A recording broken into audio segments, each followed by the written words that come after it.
नमस्कार। आज की इस खास बातचीत में आपका स्वागत है। आज हम मॉर्गन हाउसल की किताब धन का मनोविज्ञान यानी द साइकोलॉजी ऑफ मनी के सार पर गहराई से बात करेंगे। हमारा मकसद ये समझना है कि पैसों को लेकर हमारा बर्ताव हमारी जानकारी से ज़्यादा ज़रूरी क्यों है।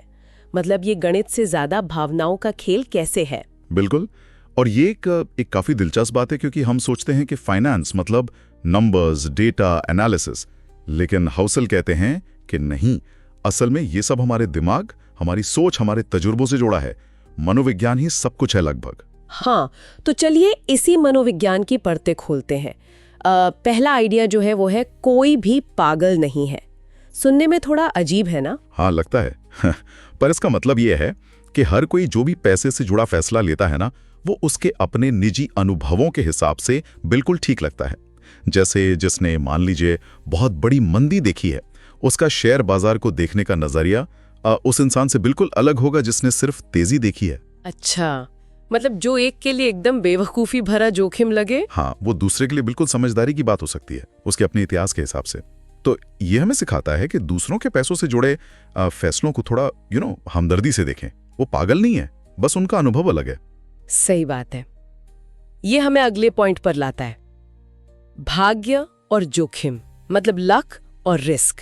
बिल गेट्स का उदाहरण अक्सर आता है कि वो एक ऐसे स्कूल में गए जहां कंप्यूटर था जो उस वक्त बहुत बड़ी बात थी। हाँ, और ये दिखाता है कि सफलता सिर्फ मेहनत या अक्ल का नतीजा नहीं होती, और ना ही असफलता सिर्फ आलस या गलती का। भाग्य मतलब अच्छा लक, और जोखिम यानी बुरा लक, दोनों का बहुत बड़ा हाथ होता है, कहीं ज्यादा जितना हम मानते हैं, और इसे मानना जरूरी है, वरना हम अपनी कामयाबियों पर ज्यादा इतराने लगते हैं या नाकामियों पर जरूरत से ज्यादा दुखी हो जाते हैं।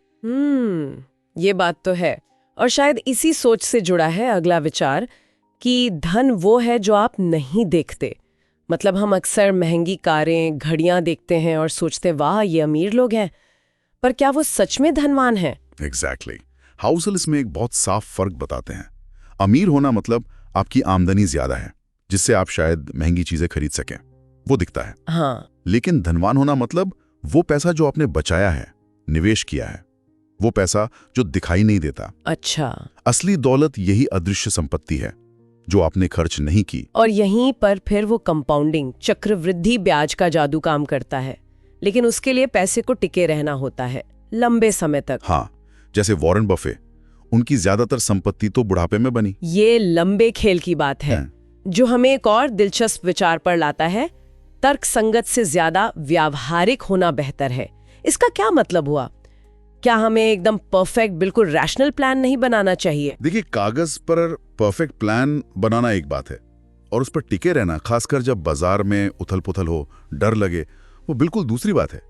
हाउसल कहते हैं कि एक ठीक ठाक सा प्लान जो शायद गणित के हिसाब से एकदम बेस्ट ना हो, पर जिसे आप असल जिंदगी में अपनी भावनाओं के साथ निभा सकें, हाँ, वो उस परफेक्ट प्लान से बेहतर है जिसे आप डर की मारे बीच में ही छोड़ लें। तो जरूरी यह है कि आप खेल में बने रहें।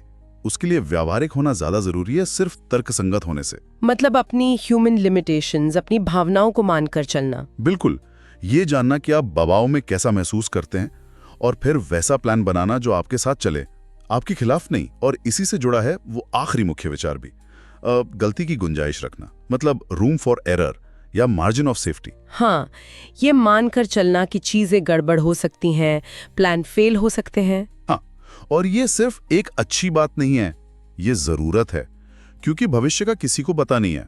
कुछ भी हो सकता है, नौकरी जा सकती है, कोई बीमारी आ सकती है, बाजार गिर सकता है। तो अपनी योजनाओं में थोड़ा बफर रखना, थोड़ी गुंजाइश रखना, चाहे वो ज्यादा बचत हो या कम कर्ज, या निवेश में थोड़ा कंजर्वेटिव होना, वो आपको बचाता है। बिल्कुल, वो आपको इन झटकों से बचाता है और आपको खेल में बनाए रखता है, जो जैसा हमने कहा लंबी अवधि की सफलता के लिए सबसे जरूरी है।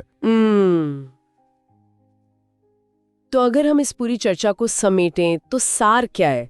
मेरे लिए तो यही कि पैसा मैनेज करना हिसाब किताब से ज्यादा एक बिहेवियरल चीज है। हाँ बिल्कुल, ये हमारी सोच, हमारे डर, हमारे लालच, हमारे धैर्य के बारे में है। फाइनेंस जानना जरूरी है, पर खुद को जानना शायद उससे भी ज्यादा जरूरी है। ये बहुत मानवीय है। तो चलिए श्रोताओं के लिए एक सवाल छोड़ते हैं, हाउसहोल्ड की बातों से ही प्रेरित है ये, क्या हमारी बचत करने की आदतें हमारे भविष्य की अच्छी उम्मीदों से ज्यादा हमारे अतीत के डर और अनिश्चितताओं का नतीजा है? इस पर सोचिएगा जरूर।